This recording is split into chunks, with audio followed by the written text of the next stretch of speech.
D'abord, est-ce qu'Arsenal a enfin trouvé un vrai attaquant qui marque des buts?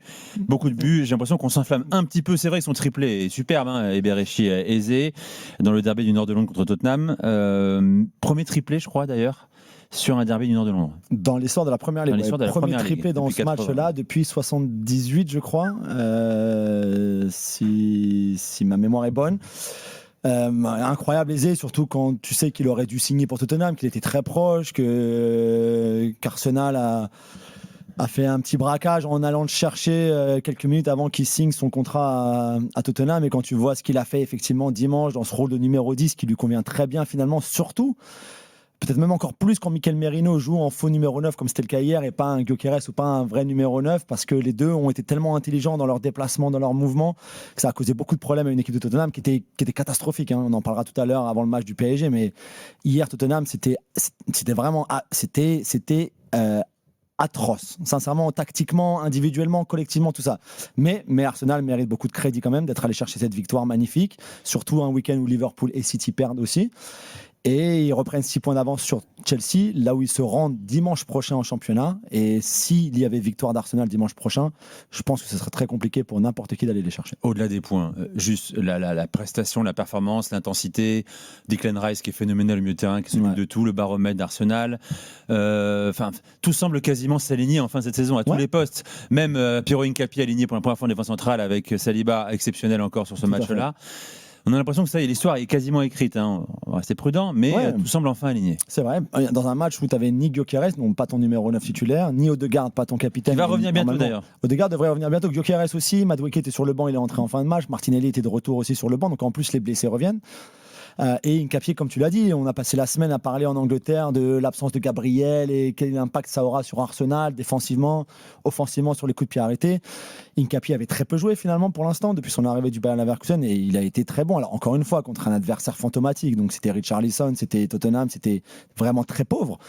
On aura beaucoup plus de réponses sur Hincapié contre le Bayern mercredi soir, par exemple, ou contre Chelsea, même dimanche prochain. Mais en tout cas, là, c'est vrai qu'ils ont fait une très, très forte impression. C'est Tottenham, c'était l'histoire dans le match. Hein. Eberechi Eze aurait pu aller à Tottenham cet été. Entre les deux. Il avait dit ça en conf de presse d'avant-match, Thomas Frank. Écoutez. Did you think you had Eze? Yeah, what, sorry? Did you think you had Eze? Who's Eze? Eze. Voilà, il répond qui est aisé, quoi. Qui est aisé. Il en a collé 3 ce week-end. Ouais. Bon, est-ce que pour autant, on peut s'avancer et dire qu'Arsenal a peut-être trouvé, ça y est, un numéro 9 pour l'avenir? Il dit qu'il y a 4 buts cette saison, en Première Ligue. Ouais, alors c'est plus un 10 qu'un 9. Hein. Vraiment, le 9, ce sera Gyökeres ou Havertz ou Gabriel Jesus. Un attaquant, en tout cas. Voilà, un attaquant en soutien d'un numéro 9, c'est parfait. Il peut jouer sur un côté, comme on l'a vu un petit peu avec Crystal Palace. C'était un système différent, mais il a cette capacité de jouer sur un côté, de jouer en 10 à la place d'Odegaard dans un 4-2-3-1, plus peut-être même que le 4-3-3 très cher à Mikel Arteta. Le plus impressionnant hier en plus, c'est que son premier but, donc le deuxième d'Arsenal par exemple, même si au départ il y a beaucoup d'espace pour lui aussi, dans les petits espaces comme ça, il est tellement fort techniquement, il y a tellement de maîtrise technique, il y a tellement de calme dans tout ce qu'il fait. C'est assez impressionnant sincèrement pour un joueur qui finalement a une histoire assez incroyable parce qu'il a 27 ans, donc ça arrive tard finalement ce transfert comparé à d'autres, mais c'est un joueur qui, on l'a peut-être pas assez raconté notamment pour les auditeurs, mais qui quand il était plus jeune a été laissé libre par beaucoup de centres de formation.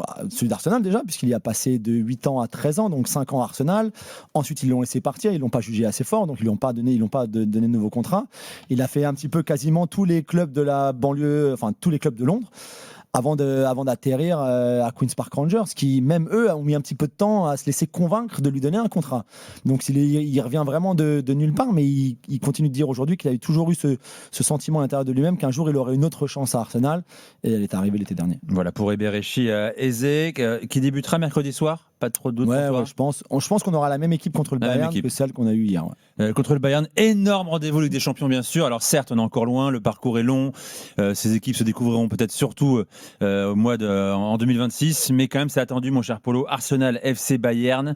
Le Bayern est prêt, hein, déjà, on l'a vu au Parc des Princes il y a 2 semaines, 3 semaines maintenant. Le Bayern qui s'est, baladé, non, victoire 6-2, mais qui s'est fait une petite frayeur, mon cher Polo. À ta part, tu te demandes, hein, c'était contre Fribourg, si le Bayern n'a pas un premier léger coup de pompe. Est-ce que c'est une réalité? Moi, c'est délicat de parler comme ça parce que, en fait, Quand tu gagnes une rencontre 6-2 et que tu dis il y a des choses qui vont pas à Bayern, c'est quand même un petit peu délicat. Il faut essayer d'amener les arguments. La première chose, c'est que une fois de plus, le Bayern se prend des buts sur coup de pied arrêté. Donc ça, c'est de la concentration.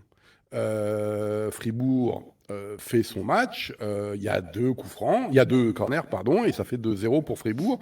Et tu vois les joueurs du Bayern qui ne sont pas positionnés, qui ne sont pas là pour marquer correctement les joueurs adverses de Fribourg. Donc ça, c'est un petit peu délicat. La bonne nouvelle, évidemment, et c'est ce qu'a dit Harry Kane, c'est qu'il faut montrer qu'on a une mentalité. C'est-à-dire que c'est la 2e fois qu'ils sont menés cette saison. La première fois, c'était à Cologne. Ils ont fini par gagner 4-1. Là, ils sont menés 2-0. Ils reviennent déjà à 2-2 à la mi-temps avant d'exploser la rencontre en seconde mi-temps. L'autre bonne nouvelle, c'est qu'il y a un joueur qui était non pas en dedans, mais un petit peu, parce que c'est très relatif quand on voit le niveau du Bayern actuel, c'est qu'un Olysée qui était un petit peu en deçà par rapport à certains joueurs comme Harry Kane, te fait sans doute son meilleur match depuis qu'il est arrivé au Bayern.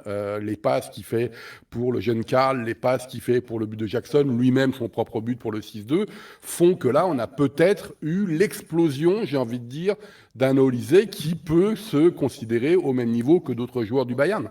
C'est-à-dire qu'on a toujours ce regard franco-français par rapport à ce joueur-là, mais il faut comparer les stars qu'il y a au Bayern, et lui doit montrer week-end après week-end qu'il est l'équivalent d'Harry Kane dans son domaine, évidemment. Or, moi, je suis comme Julien, je pense que le Bayern du début de saison est monstrueux aussi parce qu'on a un Anglais qui est, je pense, dans la forme de sa vie. Et ce qui est bien, c'est que si Harry Kane est un petit peu moins bon, entre guillemets, parce qu'il marque encore un but, faut pas l'oublier, et ben, Olysée peut compenser. Olysée qui d'ailleurs jouait meneur de jeu, ce qui est assez rare, puisqu'il y avait le jeune Karl qui était, et qui est marqué, meneur de jeu, oui, qui a marqué un super but, d'ailleurs encore un, qui était meneur de jeu décalé côté droit, et qu'on avait Luis Diaz côté gauche, d'ailleurs un Luis Diaz qui sera absent contre Arsenal. Et ce qui m'intéresse, c'est, n'oublions pas qu'Arsenal en Ligue des Champions, enfin en Coupe d'Europe en tout cas, c'est considéré en Allemagne comme le punching ball du Bayern Munich. C'est-à-dire que c'est un club qui réussit très très bien au club munichois. Hein.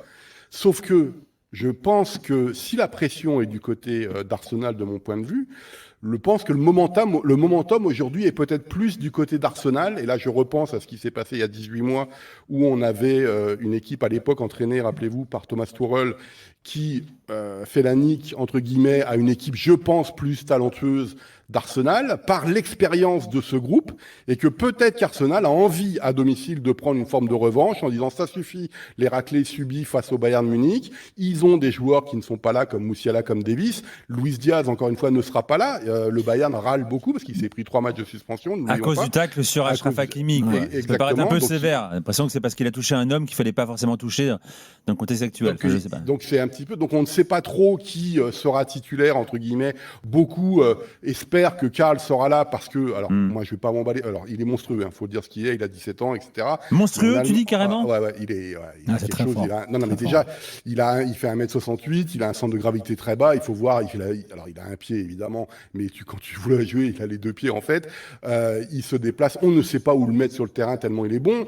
La presse allemande commence à parler de lui comme un mini Messi, tu vois, il a fallu le scanner un petit peu, et notamment compagnie qui ne veut pas trop rentrer là-dedans parce qu'on sait très bien que il faut valoriser le joueur, il faut lui apprendre la communication, il faut le faire jouer le plus possible, mais faut-il encore lui trouver une place dans le 11 de départ? On sait que Kimmich n'était pas là, était sur le banc, il reviendra évidemment contre Arsenal. Je pense que, honnêtement, je pense que le match de mercredi, c'est plus pour Arsenal que pour le Bayern.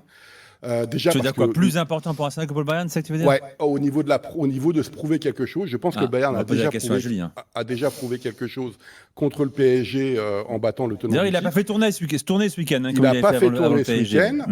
Alors en plus, ce qui est un peu compliqué en ce moment, évidemment, c'est que les calendriers sont tellement saucissonnés qu'on ne sait jamais si on est toujours dans la forme d'avant la trêve, après la trêve, etc.